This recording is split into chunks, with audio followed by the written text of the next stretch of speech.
Hello and welcome to Monarchist Minute, good old royalist news out of the US of A. I am Vice Chancellor Clements Magnolia, here with my very good friend and returning after a long absence, our head of HR, Thomas Brightworth, absolute wonderful guy.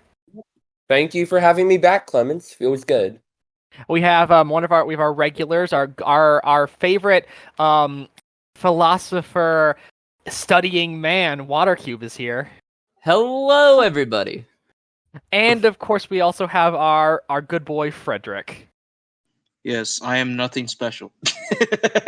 You're Owned by the intro, buddy. Hey, no one. We're all special in some capacity. If you know Yes, what I am dirt poor. That's just what the liberal media wants you to think.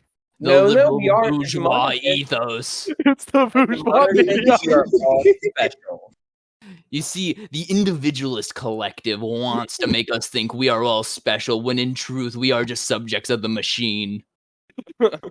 Actually, we're just a bunch of monarchist radicals.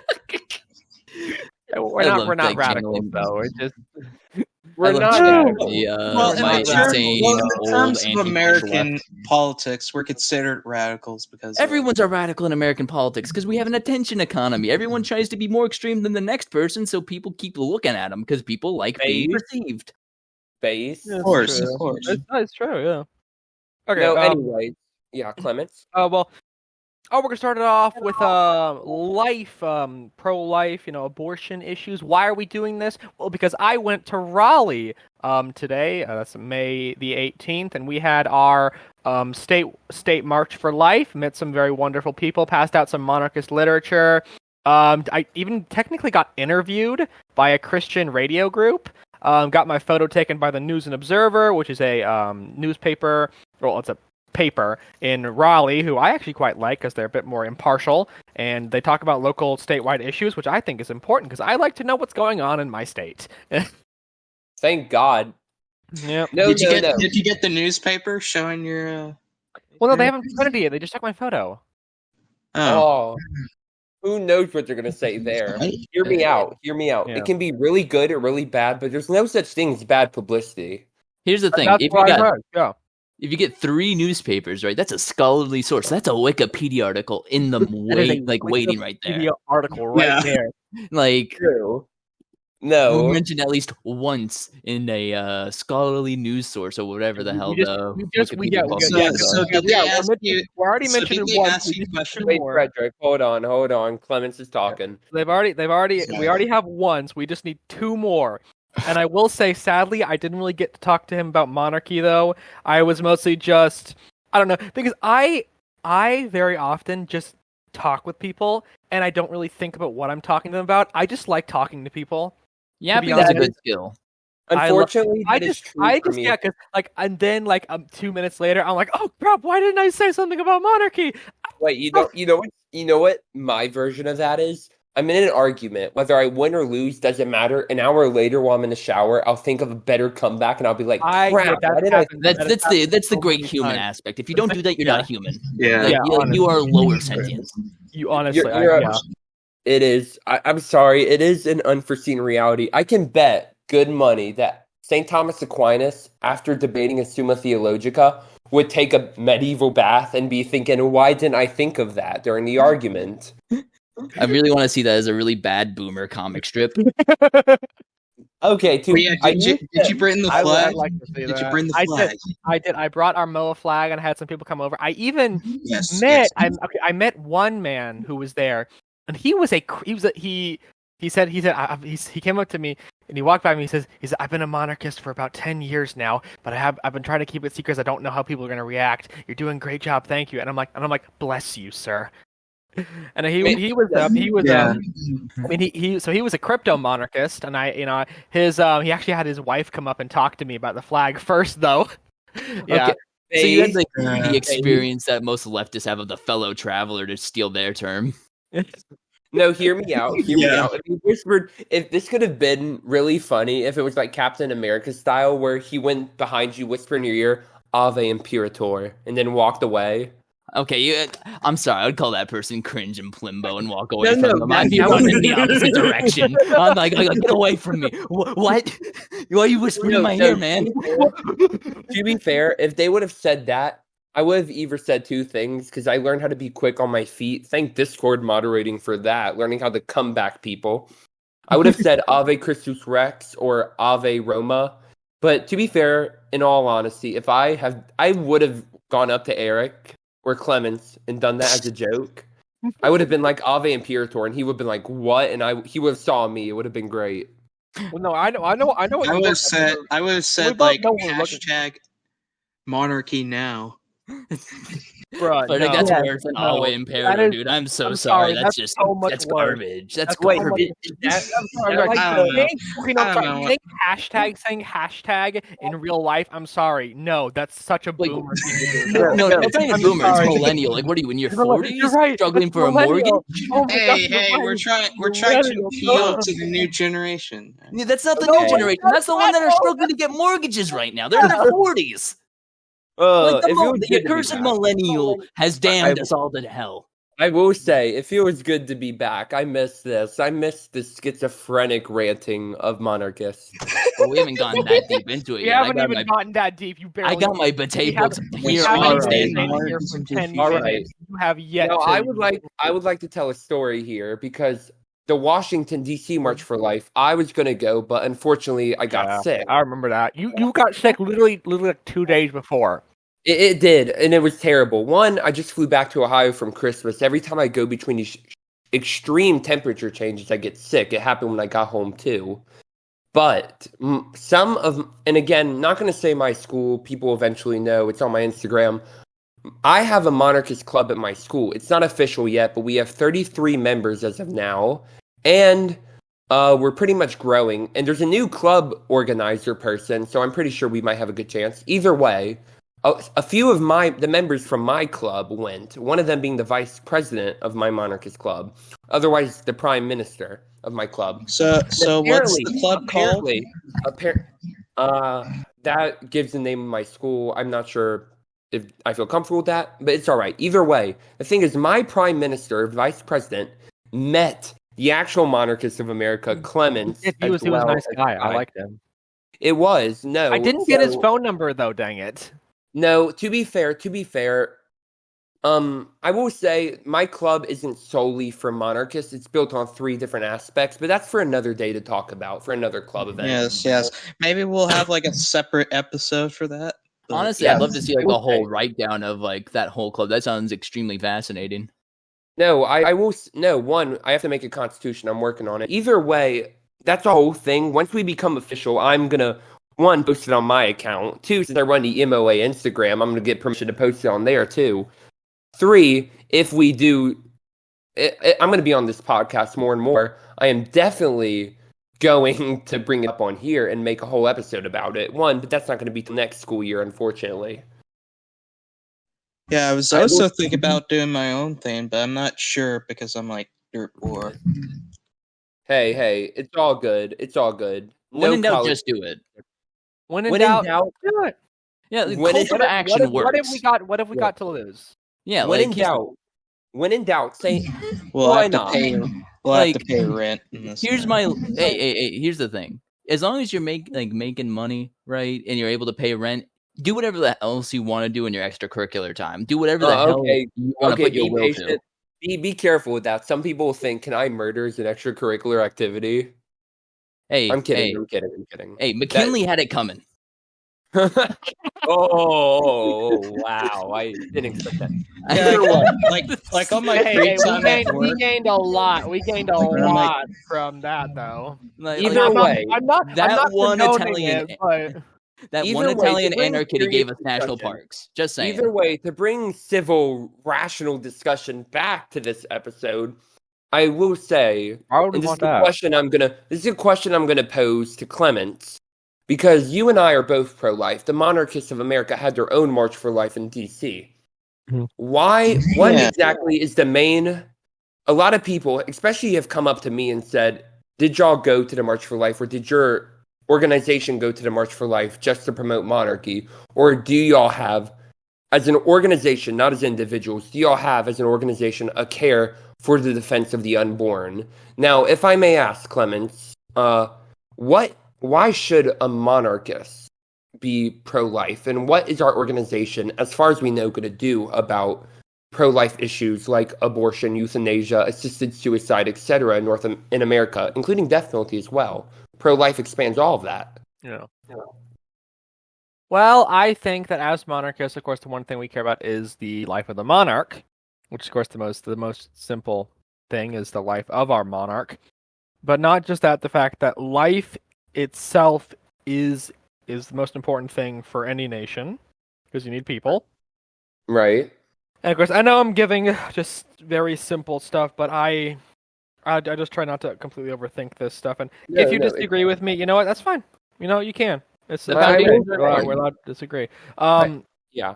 But at least for me, it doesn't really just come down to my faith, but it just comes down to me just looking at people. I like people. I love talking to people. I love seeing people. It's important that no matter who you are, you should at least have the right to live your life. I think that's important, is that we should agree that people have the right to live their life. Now, I know they're my opponents, who I respect mostly. There's certain ones, but no, I know my opponents up in here I respect. Says every politician before doing another Night of the Long Knives. Hey. Political purges work. Nine. Unique wise. Okay. In all seriousness, those beefsteaks had it coming. Okay, let's hear what Clemens has to say. That's funny though. But no. I just, the way I see it is that it's the importance of respecting each other and one's life, and be that euthanasia, self-assisted suicide, or abortion. The death penalty, I don't know where I stand on the death penalty, if I'm being completely honest, but that's besides the point. I'm going to give my take on this whole thing after you, but please continue. Well, where was I? Yeah. The way I see it, it's important that we be allowed to at least be given the ability to start our life.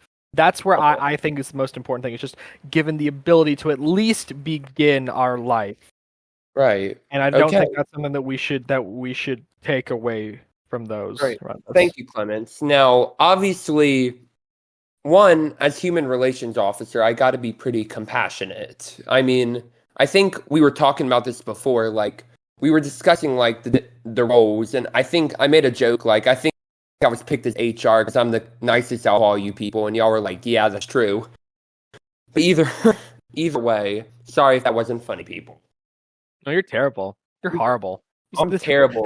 This guy's terrible. He's horrible. He keeps trying to blackmail me with what? The guillotine. I don't know. Hold on. Yeah, wait 1 second. I'm gonna let you. Oh, did he just mute himself? I don't know. I think he actually muted himself. Thomas, did you mute yourself on purpose? Because no, we were just joking. Like, we still want you to talk though. Yeah, I think something might have happened in his background that he had to go manage. That was like a priority. Let me write this down quickly so I can make sure for when I send it to Will. All right, cutting out the dead air. Or something. I am a busy man with too many fans. Very Either way. busy, man. Anyway. The most beloved man. The number one monarchist influencer. Yes. Soon to be. Yes. Unfortunately, I am a theocratic Catholic monarchist, so that shifts it to a whole nother angle. That just makes it more spicy. It does. Makes it more interesting. You actually have theological points, which makes you unique compared to, I want this because I feel like it's the right vibes. So you have meat to your intellectual bones. So, I will say, a lot of people, there's an old tactic that me and other people have done to like have good discussions with people who normally wouldn't.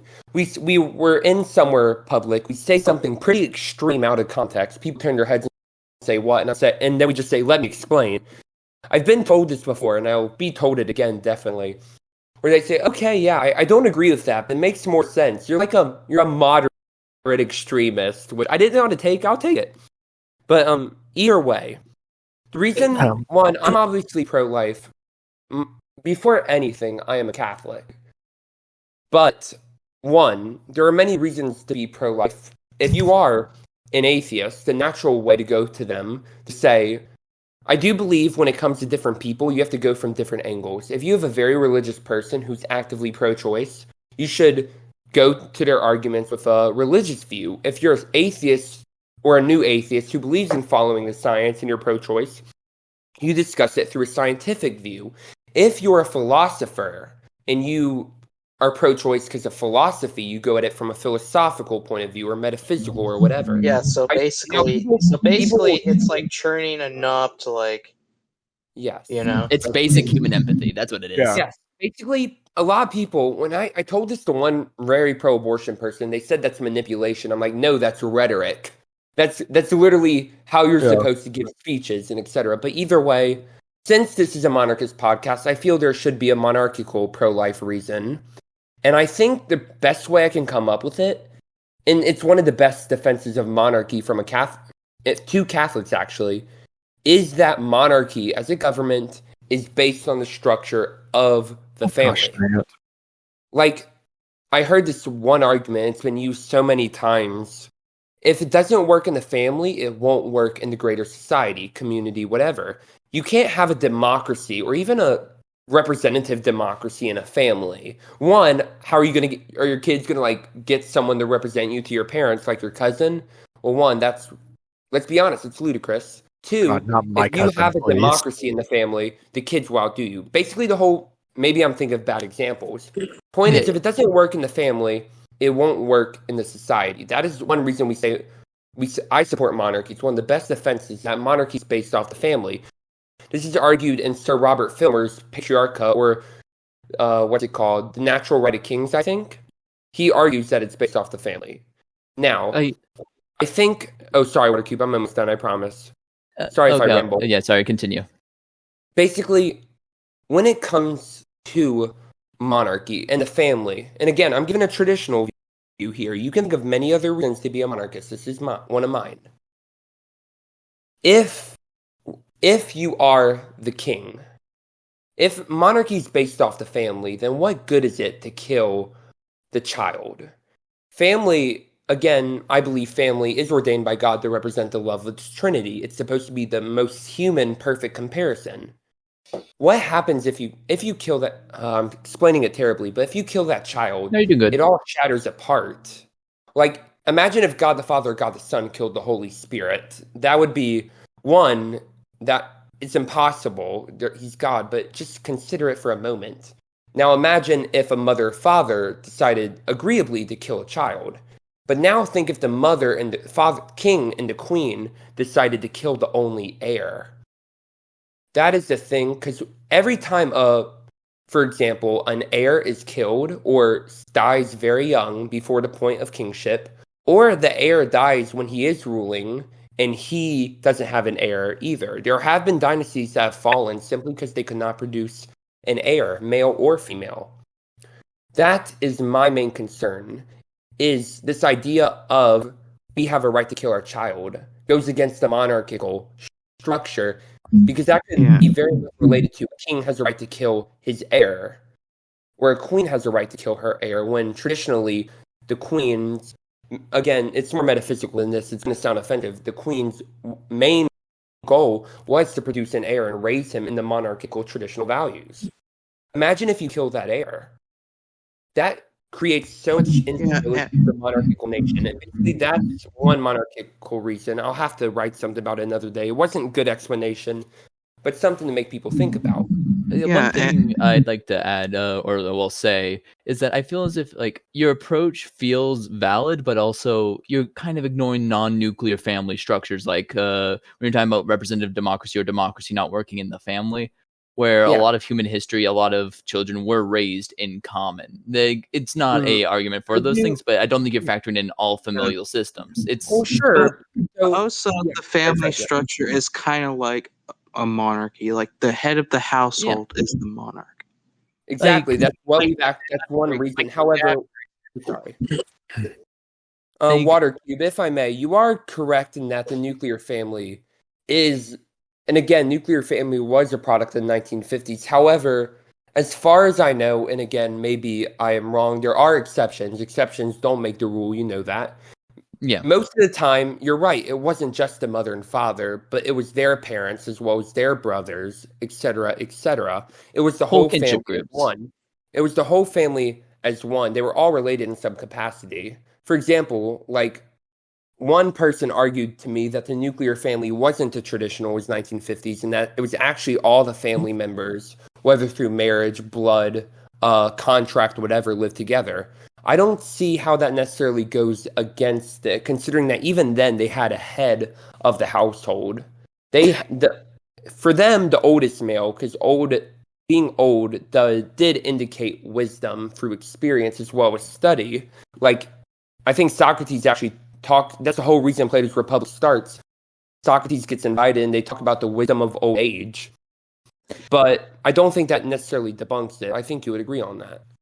Like, I'd say that it's not factoring in culturally how the family interacts, like how in some kinship groups, especially earlier societies, going back to like more Bronze Age and early Iron Age, there was a whole thing where kinship groups would exclude weaker members and leave them out to die. It was very common among the Greek culture. So it's something that you'd want to address. Not really a point against you, but just like oh yeah, sure. A lot of standards. Yeah, there was a lot of standards, especially with the Greeks.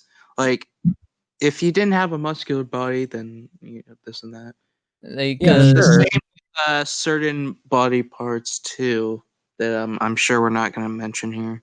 It's all like there's a whole bunch of stuff with cultural dynamism. Oh, yeah, I think you're right. good for a Western perspective. It's good for a Western. You're right. Well, in the words of that band, Rome, screw the rest. The West knows best. Okay, that's mostly a joke.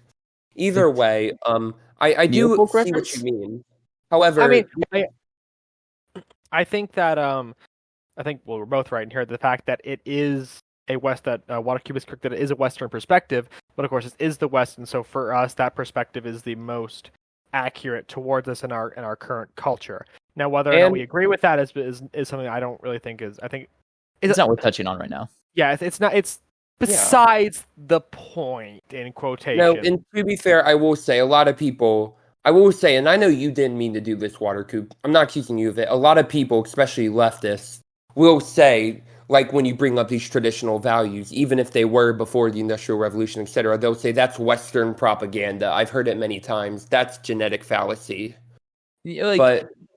Now, I just was like, the rhetoric's useful in a certain way. It's limited. Yeah, to be fair, I do see what you mean, but that's actually why I believe in primarily Christian monarchy, because Christians were one of the many, not actually one of the only, if not the only one, who basically annihilated that whole culture of leaving your children out to die. It's taught, well, Judaism too, but Judaism itself was was part of the minor nation of Israel and kept getting conquered and being completed in Catholicism, at least in our religion.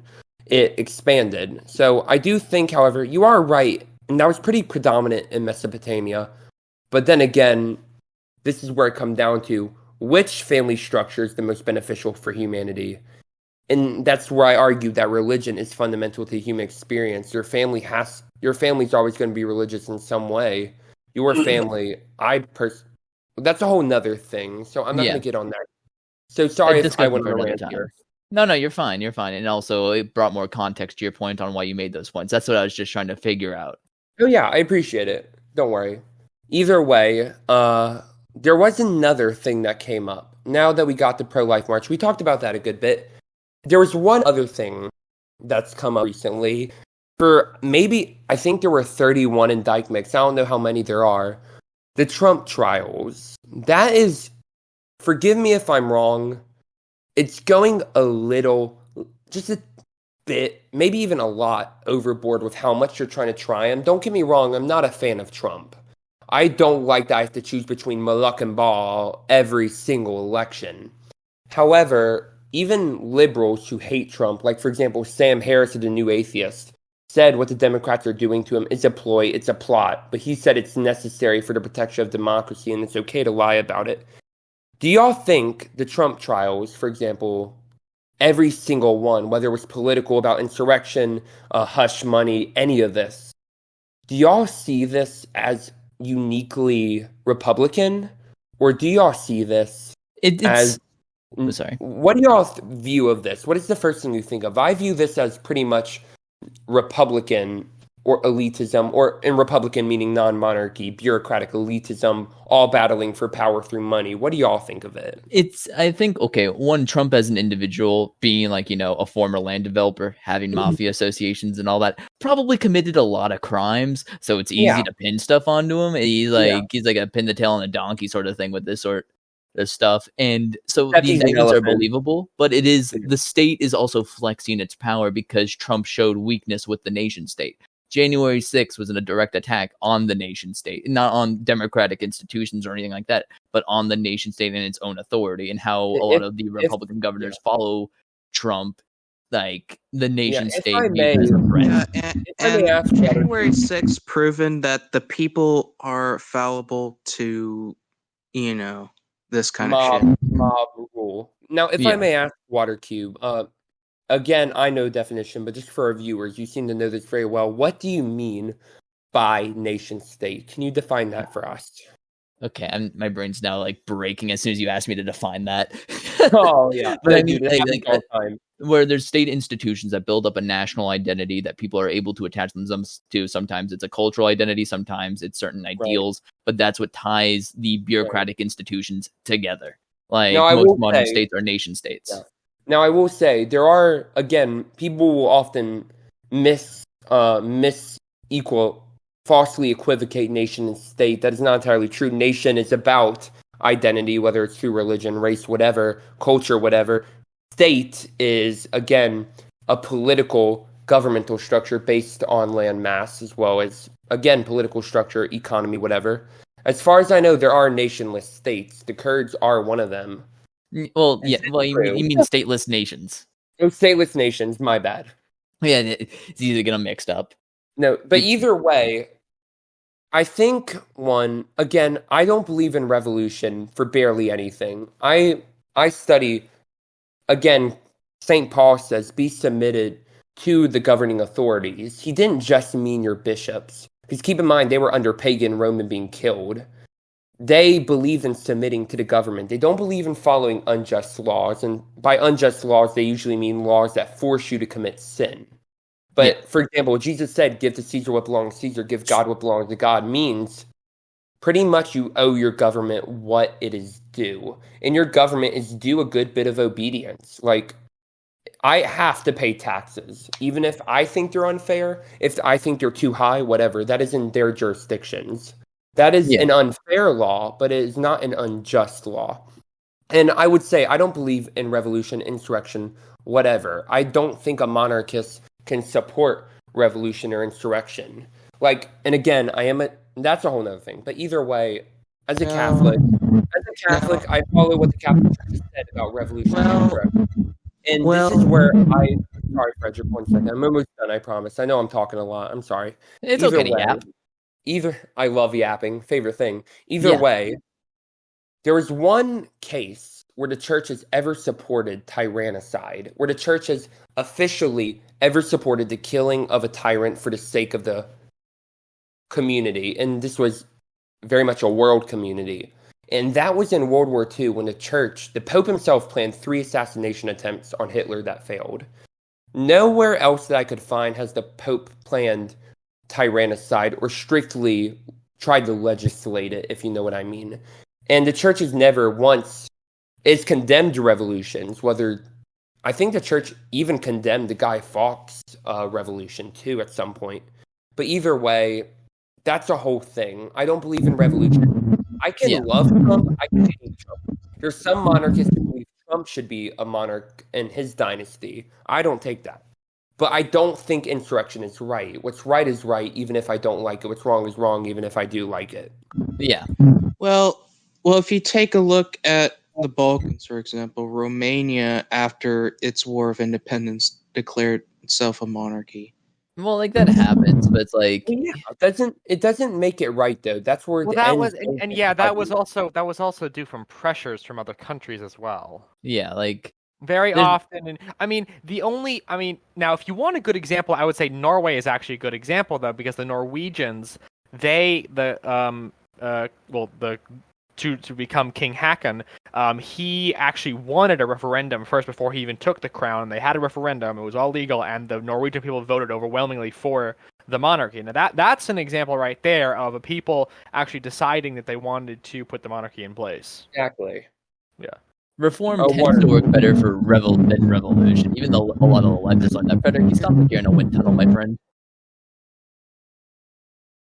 Sorry, Waterkeep, you say it again. Reform tends to work better than revolution. A lot I of agree. like the major split in the left has been the reform versus revolution debate, and the reformists won because it works. Reform tends to bring incremental change, and you actually win over the people, so you don't immediately lose legitimacy once you institute your system. My revolution is a very slippery slope, because if you claim a government is unjust, give it these reasons, then establish your own. It's not going to be too long until people start questioning whether your government is just. Well, and besides, I do believe reform is better. That's, again, one of the reasons I stick with Monarchists of America, even though they're not predominantly Catholic, not theocratic, not near absolutist like I am, because I don't believe that, because the only way to get a Catholic monarchy, as of right now, like if in 2 years I plan to get a Catholic monarchy, the only way I could do that is for somehow gaining up enough support to overthrow the Capitol. And we already saw how that goes. I believe in reform. It's why I'm against a lot of these quote-unquote Catholic fascists. You can't be a fascist and be Catholic. I'm sorry, it's true. You can't be a revolutionary. Unless you're Mr. Tits, or Well, even then, he was condemned by the Catholic Church. Like the only thing they didn't go far enough with was not excommunicating him, but because they lost control over him. Excommunication is a whole nother thing. One, excommunications can very much be lifted even if you're not with Rome. Sorry. No, you're going. I interrupted you. Thank you. Either way, that's why I'm still in the Monarchists of America, and I've continued to stay with them, because we don't believe in revolution. I think we have stated many, many times, I think it may even be in one of our documents, it's that we are not going to try and overthrow the American Republican system. We are going to work to reform it. And people ask me, like, that's going to take way too long. Like, you're going to be dead before y'all even get some political influence. And I said, yeah, I do believe, and this is where I like the East, I believe in playing the long game. And I believe our nation needs something like that.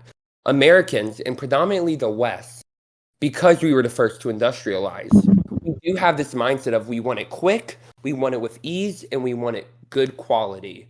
It's my money and I need it now. Exactly. It has infiltrated every mindset. It infiltrated not only the factories, but the family, but the academics, but politics, etc. And I think we need to go back to that mindset of it's going to take time. It may take the next generation or the next generation's generation, but we could eventually get there. My main goal is to not establish a monarchy in my lifetime. I don't think that's possible. I want to plant a seed which will grow. And yes, that was quoting from Hamilton in the musical Hamilton. I'm sorry, I like him. Greatest Alexander American Hamilham.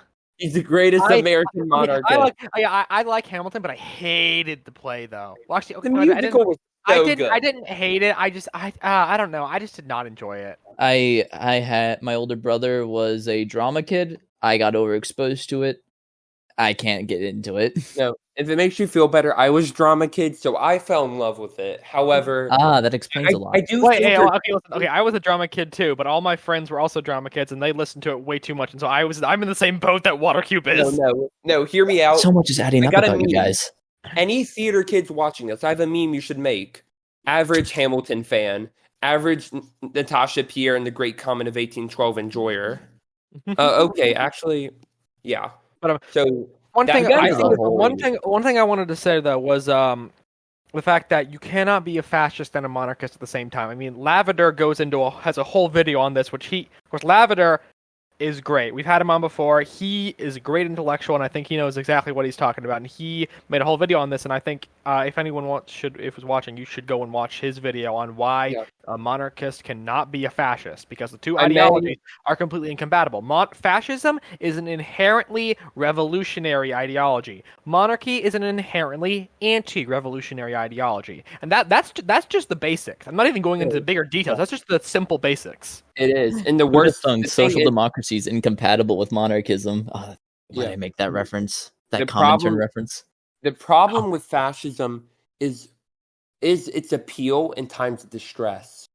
People, especially now in America, are going a lot towards fascism, especially devout Catholics. Well, not even devout Catholics, Catholics who are more on the spectrum, it's true, I hate to admit it, who also see how much this country's trying to basically ruin our faith. They're going towards fascism not because it is an ideal. I have had many Catholics say they are practically, quote-unquote, Catholic fascist or Francoist, but they are ideally monarchist. The problem is not that these Catholic fascists don't support monarchy. It's the fact that they don't feel it can come too quickly. And again, I don't think you can be Catholic and fascist at the same time, primarily because of what fascism ideology on the church. Fascism itself is a practical, realized, actual form of the heresy of Gallicanism. Gallicanism meaning that the head of the nation is the head of the church as well as a state. It's a part of Caesaropapism. Gallicanism says the national church, like for example, it comes from Gaul, the French kings who wanted the Catholic Church in France to be subordinate.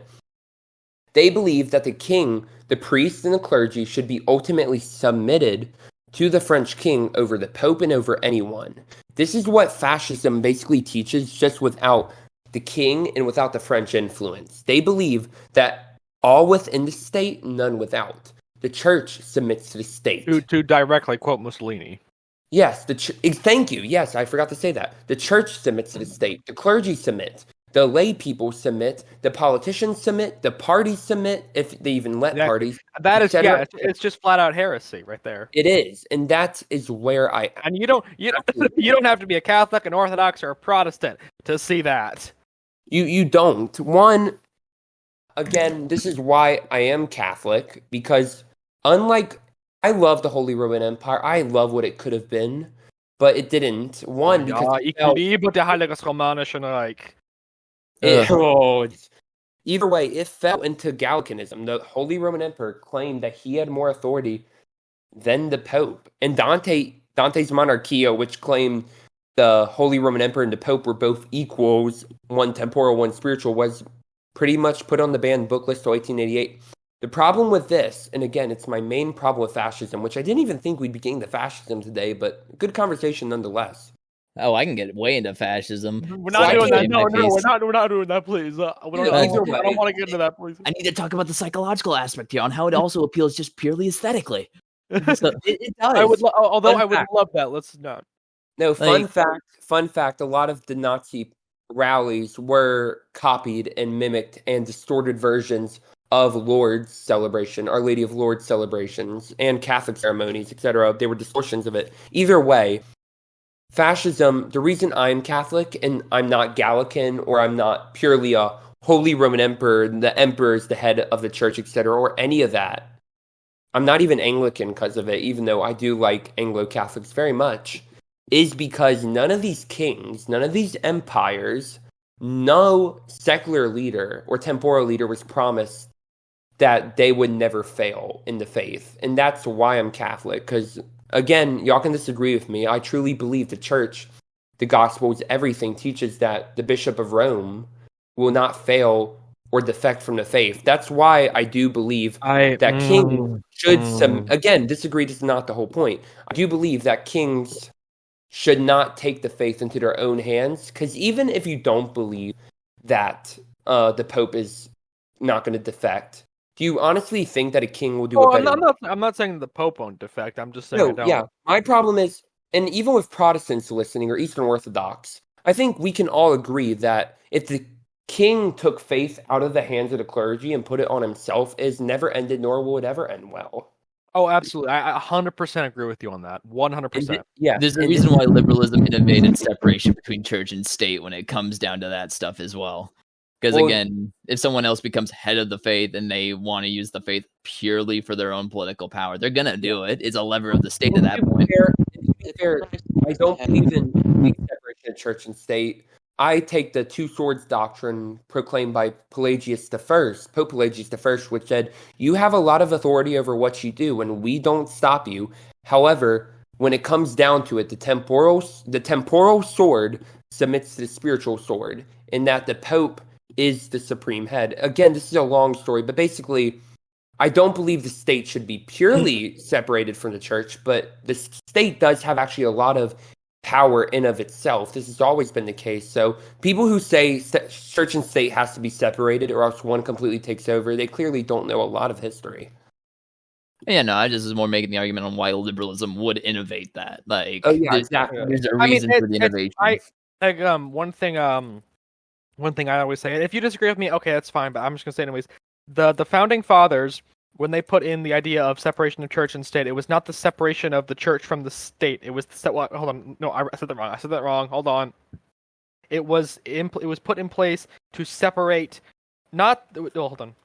Yeah, not to separate the church from the state, but to separate the state from the church. There's a difference. There's a very big difference between that, though. And although it might not sound as much, but the thing is that it's important, as we see in the Anglican Church right now.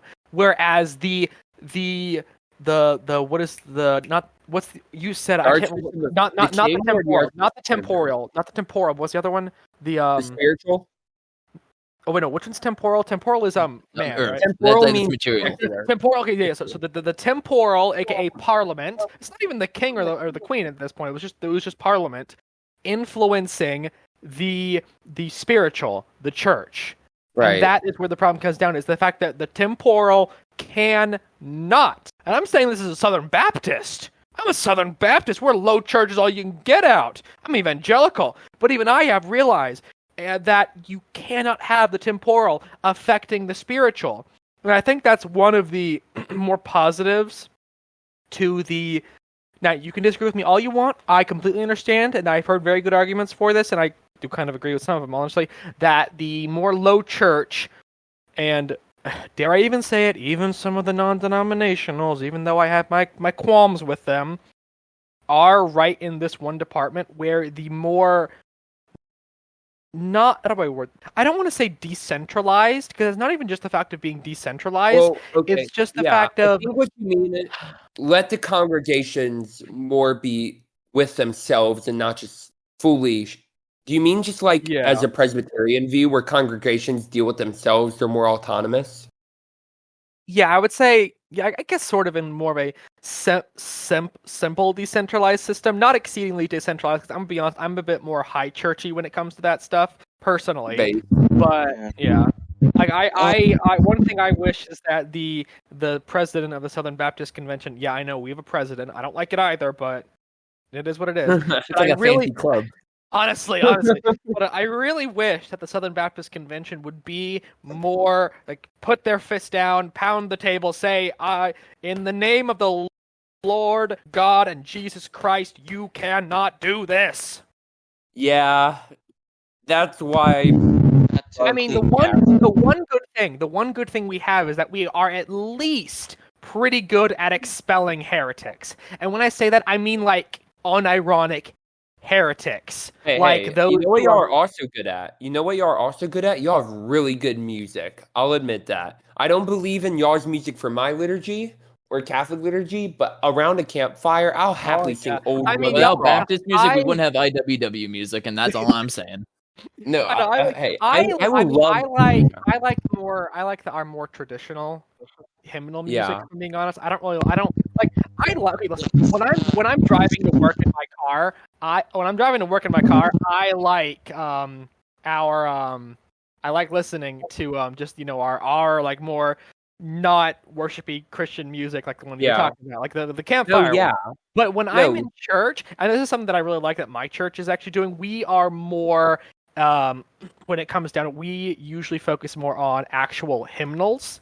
And even the ones that we don't focus on they're more hymnal-esque ones. And those are the ones I like the most. I like hymnals and I like hymnal-esque. Yeah, like I was saying, I don't believe in it for liturgy at all. But if I'm in a campfire, if I'm on the road down to the river to pray, as well as Old Rugged Cross, I'm sorry, those are really good. I can't deny Wait, it. those are the ones you say? Oh, I love those ones. Those are the ones. Oh gosh, I love Old Rugged Cross. No, Just- You count that as hymnal? Down by the riverside. no, if it makes y'all Down feel by the better, riverside, one priest in my old my parish long white robes. was saying, this is pretty sad, and again, he was moved. We got a more traditional priest, but now has to move too due to the priest shortage. The old priest sang "Down to the River to Bray" as an opening in for a weekday mass, and I was just cringing the whole time. I was like, "This song is so good, and now they're using it for this, so it makes it not good." Either way, I do think, again, now that we're on that topic, we'll get off of it quickly. I really don't believe the temporal should very much have a high effect on the spiritual at all. I agree with Pope Leo the 13th.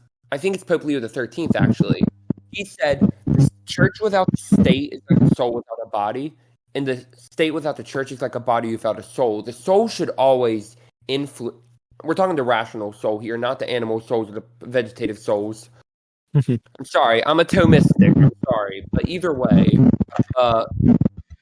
the spiritual soul always influences the body to its ultimate will and good. But the body shouldn't, while the body has a lot of good qualities into it, it should never stray away from the soul's ultimate goal. If y'all see what I mean here.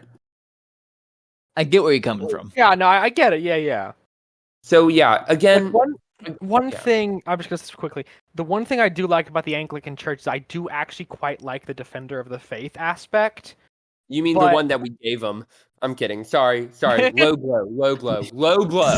It's okay. I'm not Anglican though, so it's fine.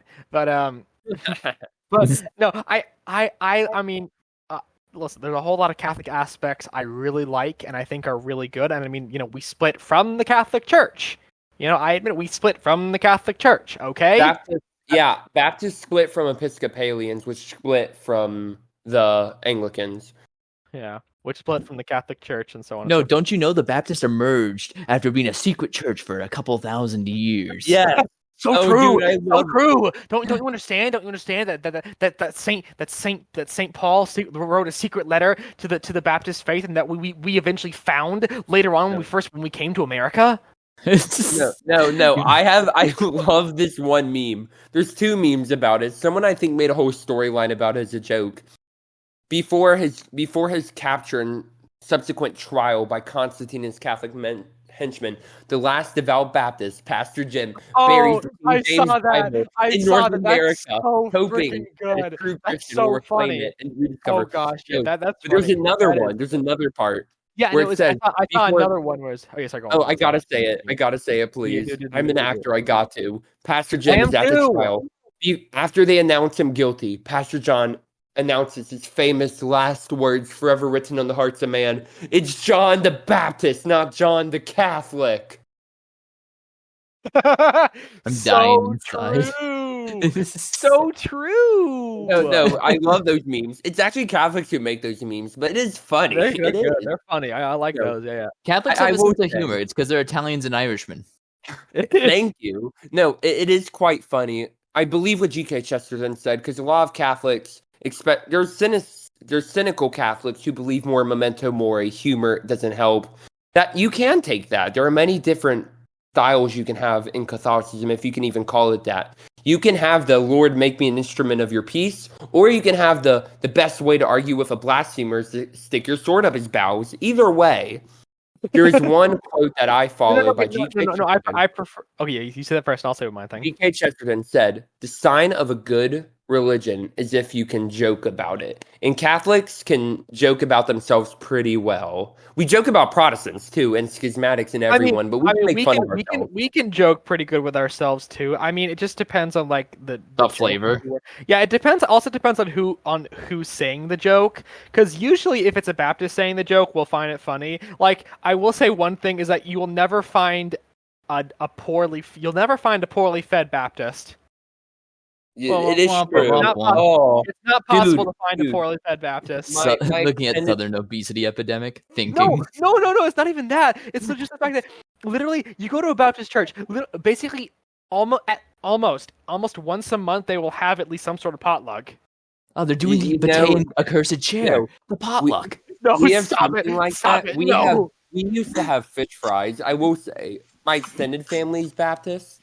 My most of my best friends, 2 of them are Baptist. I'm sorry, y'all cook like if anything brought me to the sin of gluttony, it would be Baptist cooking. I'm sorry, y'all are like the devil's denomination when it comes to y'all are tempting me to gluttony.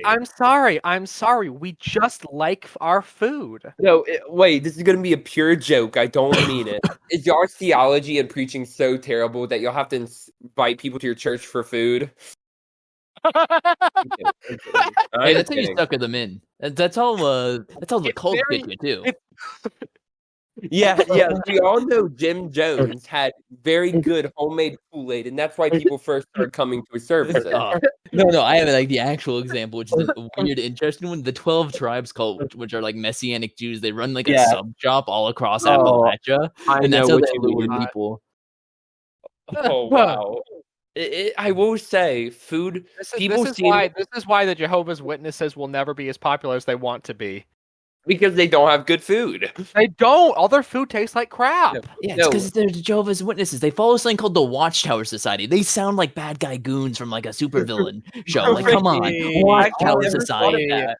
I never thought about that. The Watchtower Society does sound like a villain name. Hear me out. If I ever write a Once again, do if I I write have a to say it? fiction Is it a coincidence that the Jehovah's Witness building and the Freemason building are on the same block in my town? No, it's not. Guess what? Exactly. Okay, I will say this. This is gonna be taken out of context, but so a lot of the mainstream Protestant churches, like Baptists, Anglicans, Episcopalians, whatever, Lutherans, Catholics, Don't Orthodox, forget whatever, also the Seventh-day Adventists. I'll get to them. I don't. Most of the mainstream Christian denominations, including Catholic and Orthodox, all the way to Lutheran, Baptist, Episcopalian, whatever, have all condemned Freemasonry at some point. However, there were a few actual quote-unquote denominations that were started and pretty much are still run by Freemasons. That includes Mormons. Joseph Smith was pretty much theorized. It's pretty certain that he was a Freemason.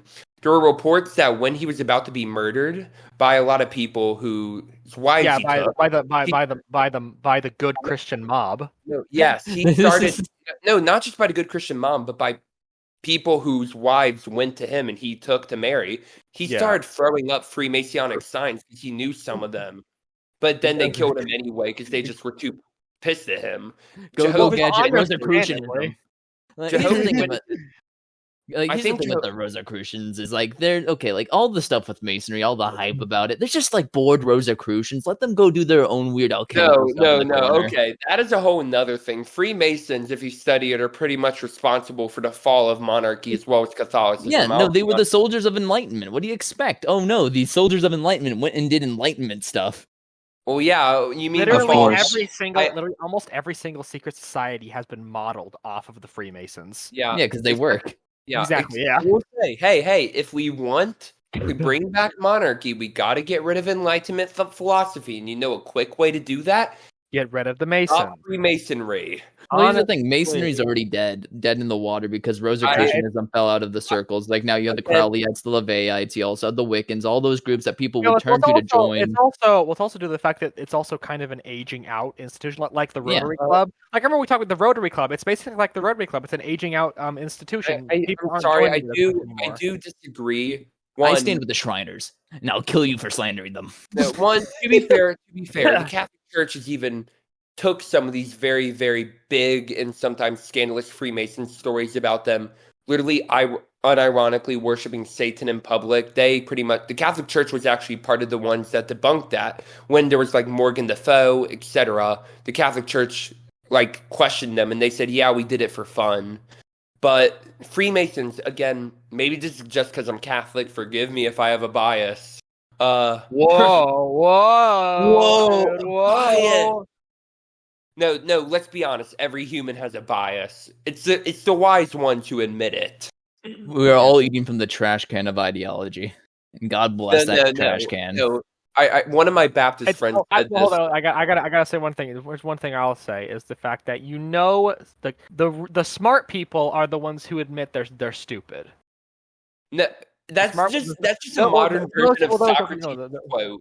That's just a modern version of Socrates saying, "A wise man knows he knows nothing." Then Socrates goes around and says, "I know nothing," basically giving himself a medal like Obama.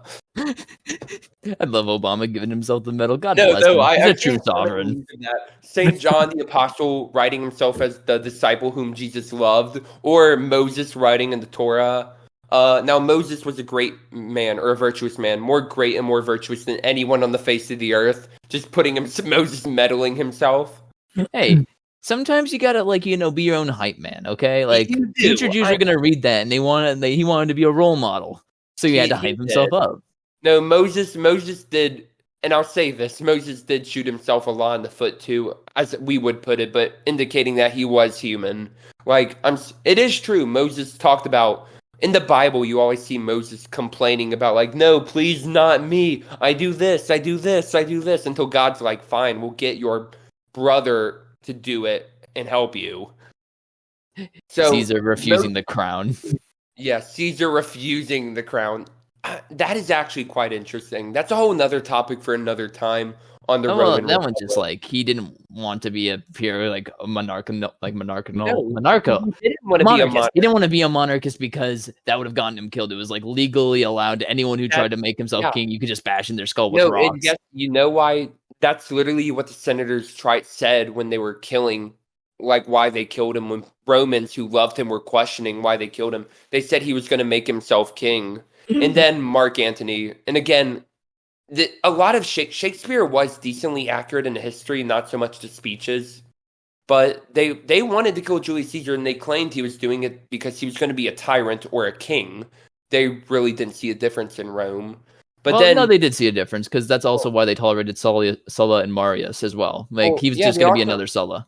Well, Caesar Augustus, there was a reason he didn't declare himself king. One, because I actually figured this out. The Senate... And again, Caesar Augustus had to give speeches and make them vote, and they had to vote on it. Caesar Augustus convinced them to give him the dictatorial status. And again, even in some European countries today, they have that law where if the country is going through so much crap and they need someone to fix it, they give a dictator, they make the executive or leader a dictator for this long until they fix it. Caesar Augustus did that, and I'm pretty sure they even expanded it. Well, they did that under Julius Caesar initially. It was Julius Caesar laid the foundation for the Principate system.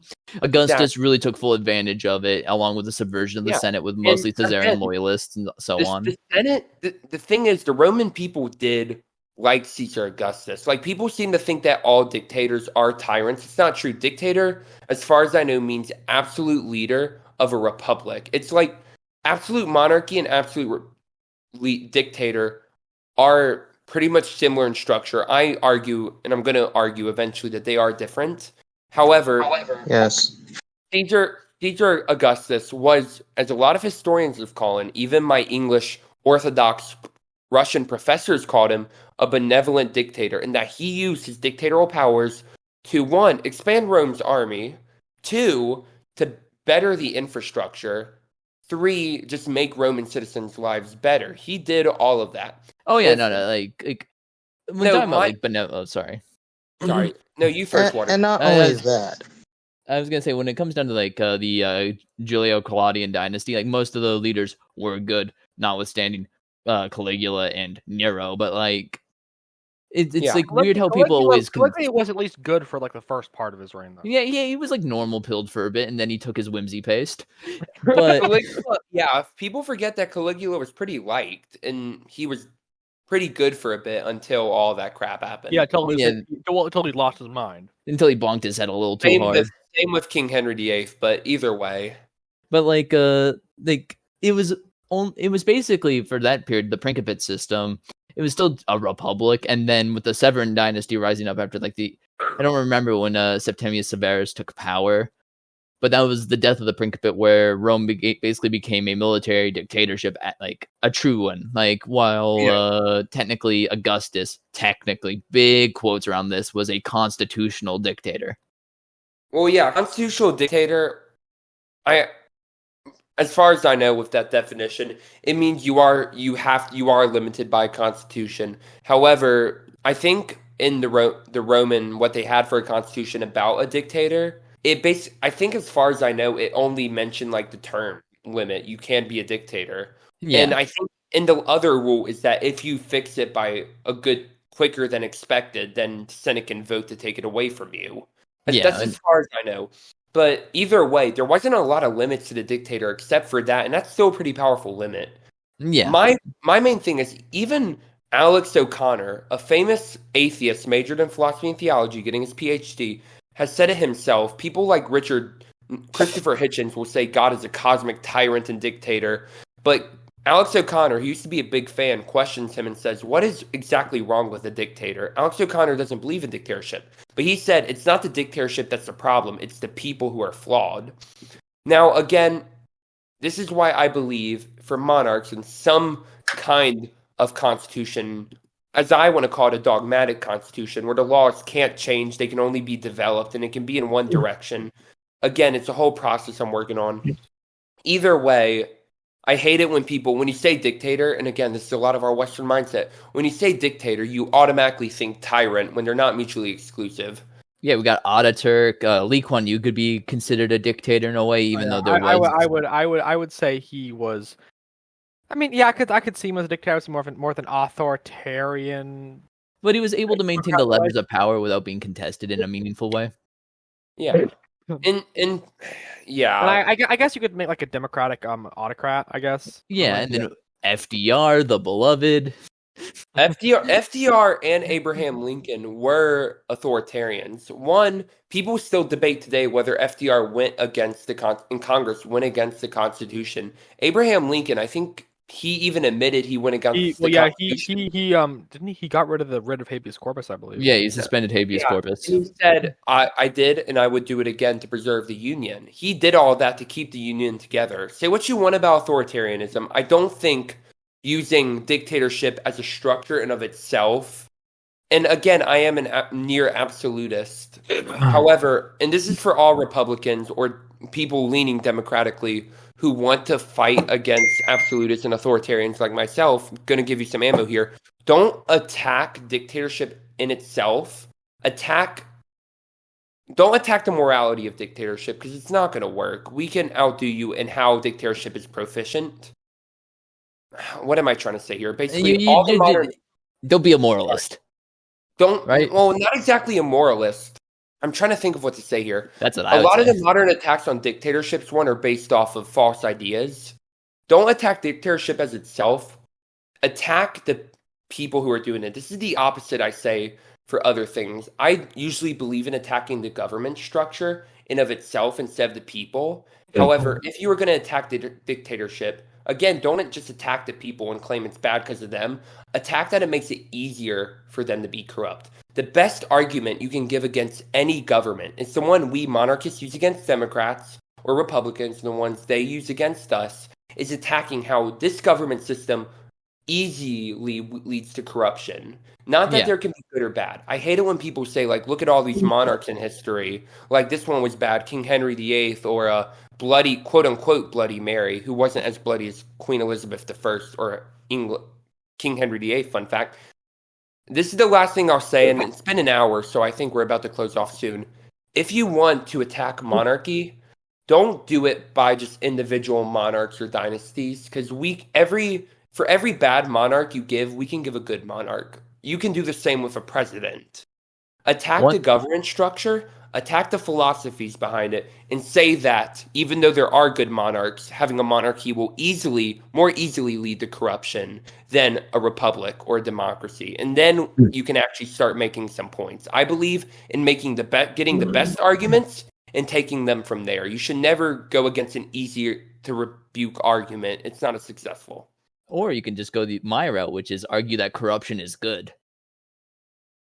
Like a little bit corruption. Necessarily If you're a necessarily Machiavellian- corruption is bad, but it can also be good. Well, no, like you see, like okay, political Socrates. machines, they tie you to the land. Like Huey Plato's Long was tied to Republic. Louisiana. Plato's Republic disagrees. Yeah, and Plato spawned Gnosticism, so he deserves worse. Okay, not entirely true. Plotinus. I know. actually- I just hate Platonism. That's all. Platonism's pretty cool. I'm sorry. I- It Realm of ideal forms plural, demiurge. I'm gonna get him with them hammers. no. Okay. I think you're making fun of that because the demiurge was a name for like blacksmiths or something. I get the humor. No. I just was like, I'm not a fan of Platonic thought as a philosophy, and I just like no, to mocking be it fair, irrationally. No, I do prefer. Well, I prefer Aristotle style in arguments, but I do like Plato and the Platonists, especially Christian Platonists, for expanding on the idea that this world is not the end all. We focus on the one, which is God. We don't believe that there are forms of every single thing in the realm of ideas. We believe in the one. Either way, hate to say it, y'all, as much as I enjoy this, I think our time is up. Clements, am I correct? in Yeah, this? I mean, yeah, we can close out now. Okay. Okay, because as much as I think we could go on for hours, I think the only reason why people would watch this past an hour is if we all got together and live sat down and filmed it. Maybe we could do that one day. You never know. Who knows? Yes, if we weren't so scattered. Yes. Hey, the colonies were scattered too. They came together, so can we eventually. Clements, would you like to close Hopefully, it out? once I get my financial situation all cleared up. I'll keep that in mind. Clements, would you like to close us out? I guess so. I wouldn't mind. Oh, I Yeah, didn't and- know if you had an official closing. Oh no, I'll just don't worry about it. Join with me as I recite the prayer of the Monarchists of America, as was approved by our Chancellor, and also our Chaplain. All right. O Lord, thy loving mercy is as high as the heavens. It tells us of thy truth that is filled with holiness. Amen. Amen. Thank you Patrick. so very much for Really- joining us, and I hope Yeah. you have a wonderful day. God bless and good night.